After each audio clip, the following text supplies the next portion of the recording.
Hi, and welcome to This Week in East Brunswick. The Village Fair is held annually to raise funds for the East Brunswick Museum. Tonight we'll stroll through the fair, held Saturday in the Old Bridge Historic District of East Brunswick. We'll follow School Information Officer Amy Fisher to the shores of Farrington Lake for a look at what the members of Students Against Violating the Environment are doing. Our regular features include information about financing college education from Paul Hansen on Money Tips and about remedies for hair loss from Adrian Eisner on Consumer Aware. This and more tonight, but first, a look at Channel 8's lineup for next week. Get into shape with dance Monday morning at 10 with Lenore Kulik on Look Great, Feel Great. Local 4-year-olds gather at 10:30 for stories from the library. And Tuesday night at 7, John Martell, one of America's top 10 trial lawyers, talks about his first novel, Partners, on In Print. Followed by Sports Talk at 7:30 with John Migliero. Throughout the month of October, John, Jimmy Allender, and Phil Hill will be providing commentary for Channel 8's coverage of East Brunswick High School sports. Check Channel 8's schedule for updates on sports coverage. Wednesday evening at 7:30, it's For Art's Sake with Township Arts Coordinator Dolly Vasta. At 8 o'clock on the Arts, Deborah Johnson interviews co-founders and co-directors of Media Mix. We'll be back next Thursday night at 7 and 8 with an all-new edition of This Week in East Brunswick. At 7:30 Thursday on EB People, Sandra Landman visits Golden Pond for a tour through a $1 million home with builder Andrew Rulo. Good afternoon. I'm Grace Auer, treasurer of the East Brunswick Museum Corporation. We'd like to welcome you over the cable television to our village fair. We've had it for several years, but God has smiled on us today with one of the most beautiful days we've ever had. We started with a few booths, and this year we have 75 vendors. Presently, I'm working on the refreshment stand, and we've had wonderful cooperation from people volunteering pastries to us and help. Inside the museum, you can view the different exhibits that we have and enjoy all the different things that we have to offer. We thank everyone for the wonderful cooperation because this is a good means of income for our museum.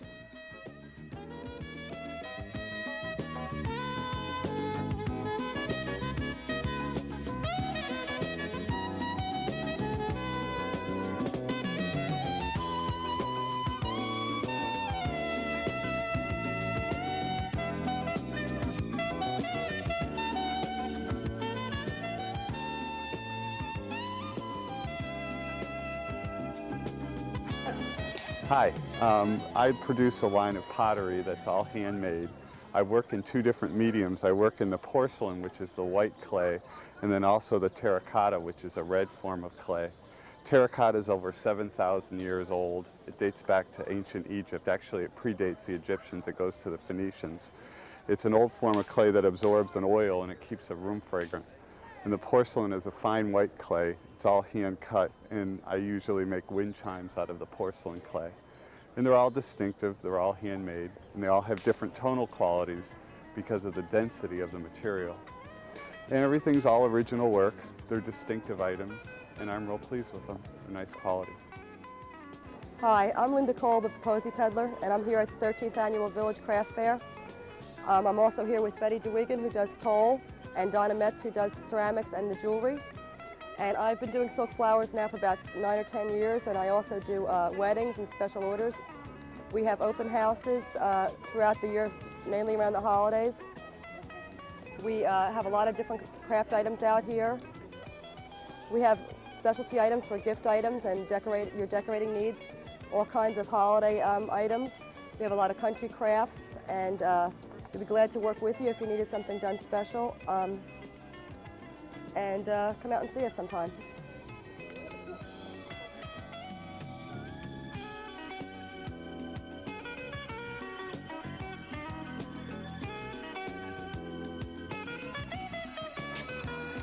This is one of the highlights of the Old Bridge Village Fair. Not to be denied, the bread table, the bread sale run by the East Brunswick Congregational Church, United Church of Christ. Every year our members start baking, and they produce, actually what you see here is only about half because we sell out early. We're a fixture at the fair and one of the most populars. We've got breads for every taste. plain simple breads, dessert breads, wheat breads, and this year we've added a couple of new things such as the gift basket featuring our French market soup and our church cookbook for breads from the hearth. This is a community effort that we've put together with recipes given to us by many of our members. And every year when people come to the village fair here, they look first for us. This is the table people save their money for. Our breads are all homemade by our members with lots of love. So anytime you come to the fair, this should be your first stop. And again, this year we're doing our French market soup, and who knows what we'll think of next year. Maybe even something more exciting.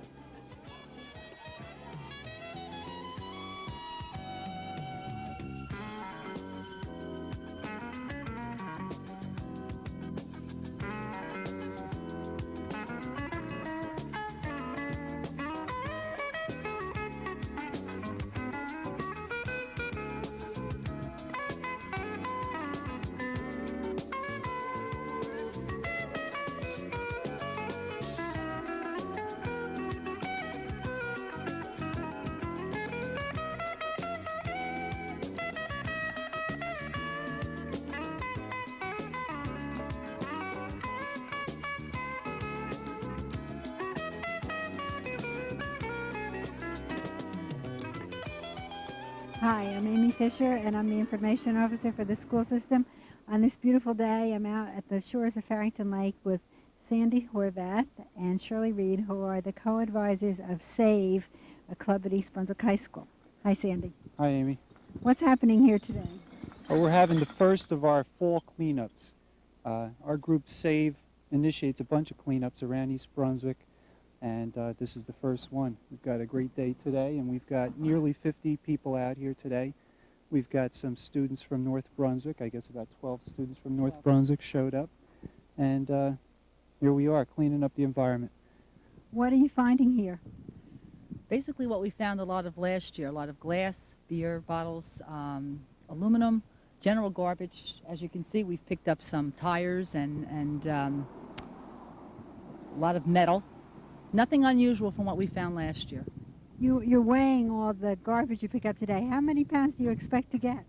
You can't really predict. Last year we had piles that were 4 or 5 feet high, so I would say it was in the tons, but we've never weighed it before. But today you'll be weighing. Yes. So, what does S.A.V.E stand for? Students Against Violating the Environment. And the name, we got the name by kids actually deciding, and voting on this particular logo, so to speak, okay? And it's amazing how interested the kids are in this. Our turnout this year is definitely a lot better than last year. It's tremendous. What other places will you be cleaning up? Well, this year's schedule is not really set yet. Last year we circled East Brunswick, going to bodies of water each time that were on borders of other towns, down in Old Bridge, South River, North Brunswick, South Brunswick, all the way around the whole thing. And so this year I think we want to kind of go into the middle of the town a little bit, maybe some parks, possibly some areas along Route 18. We're open for suggestions also. Well, if anyone would like to get involved with helping S.A.V.E or suggesting a place to be cleaned up, you can leave a message for Mr. Horvath or Mrs. Reed at East Brunswick High School, 613-6900.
Next Thursday night at 7:30, Sandra Landman takes a tour of $1 Million Home with builder Andrew Rouleau.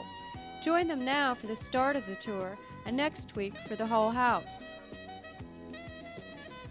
Welcome to East Brunswick's very own Golden Pond. No, it's not a movie set, but a $1 million neighborhood right here in the township. Builder Andrew Rouleau, a 20-year resident of East Brunswick, is constructing 11 spectacular homes in the northwest corner of East Brunswick off of Riva Avenue. These homes command prices once thought unimaginable in our town. The Golden Pond development, East Brunswick's first $1 million community, is situated on the former farm of the Hefner family. Its rolling landscape is bordered on one corner by an idyllic pond, which gives the subdivision its name. Actually, homes like these command much more in certain upscale communities, but in East Brunswick, home buyers with champagne taste can get even more for their money, like 2-acre lots, more than 7,000 square feet of living space, and such amenities as marble entry foyers, 4-car garages, and ultra-luxurious bathrooms. And they also get the township's acclaimed schools, shopping, and convenient location. Hello, welcome to EV People. I'm Sandy Landman. Have you ever wondered what it would be like to own a $1 million home? Do you think such homes exist only in Hollywood or in exclusive communities like Princeton or Far Hills? Well, think again, because $1 million homes are sprouting up right here in East Brunswick. And we're going to show you one of them that's under construction here at Golden Pond, the Golden Pond development off Riva Avenue in East Brunswick. In a moment, we're going to meet the builder, Andrew Rouleau, and we're going to take a tour of one of them. Come along.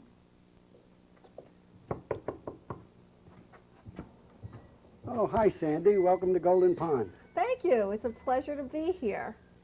Construction is a family affair for the Rouleaus, isn't it? That's right. I'm the 3rd generation.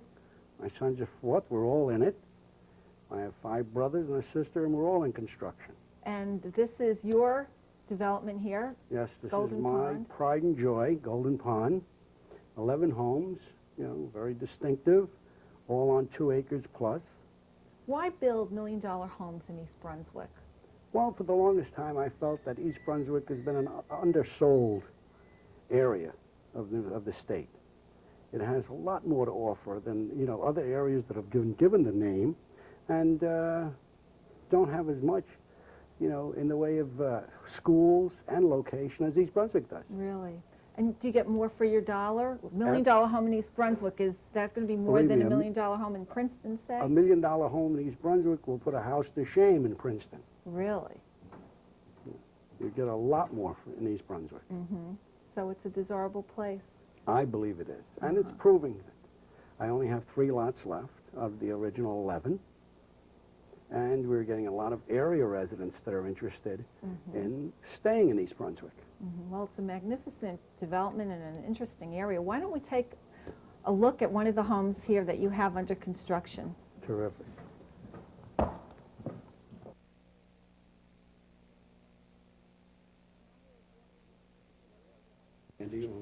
Now we're walking into the foyer of one of the 11 homes that you've built. Yes, this is the foyer, right? Foyer. In this home, it's the foyer. It's a grand entrance. This is a ranch. It's a little over 7,000 square feet. This floor will be done in marble, and the ceiling will be curved. How large is this room, the foyer? Well, it's roughly about 400 square feet. It has a powder room and a walk-in closet. And this It'll have a light trough on this side and on the other side with a curved ceiling. Rather, as opposed to a... As opposed, well, what we have right now is cathedral. But we're going to change that to a curve. The other rooms have the cathedral. Did you design this room yourself, or was this done by an architect? No, this was done by Richard Kyle, he's a young architect in Union, and with the possible owner, you know. What's the point in having such a grand entranceway? Well, I think everybody likes that statement that an entrance makes. You know, for years you walked into a house and you fell off the front step, the steps leading to the 2nd floor. So everybody said, let's get it bigger and bigger, and now this is where we're at. So you really walk in and you know you're in a home that's it's different. It tells you a lot about the house. Right, immediately. You get a first impression. What type of floor? This would is you put in? marble. A marble This floor? will be marble. It'll be a textured ceiling. All of the trim material here will be oak, solid oak, and very heavy. This particular room will have a lot of light colors as opposed to stain. We'll probably do a lot of paint here. Paint stains with very light colors instead of dark. Because we're looking at maybe, it's not so much a ranch as it's an eclectic house, which mixes a lot of contemporary and traditional. This particular model does. This particular house. It's all brick, has a slate roof, has an all brick driveway. It sits on over 2 acres of land. Has its own pool in the back. I have a patio around that. So you can have quite a party here, can't you? Yes, I think that you can entertain, that driveway will probably take 50 cars. You don't have to park on the street with that driveway. What type of person or persons might buy a house like this? Do you have family people coming into your development here? People in their 40s, 50s, some younger, you know, professional people, entrepreneurs. With children usually? With children and young children. And so we have one that, you know, that their children are in college. And people are saying to themselves that, you know, let's finally do something. Let's upgrade. You know, I don't know, say that at this point in time, let's not have it all in the bank. So this is kind of the mark that you shows you've made it. Right, exactly. This isn't the first house. This is the No, last house. this is, that's right. It could be the last house. It's a spectacular house. Why don't we take a look at the family room here now? Okay.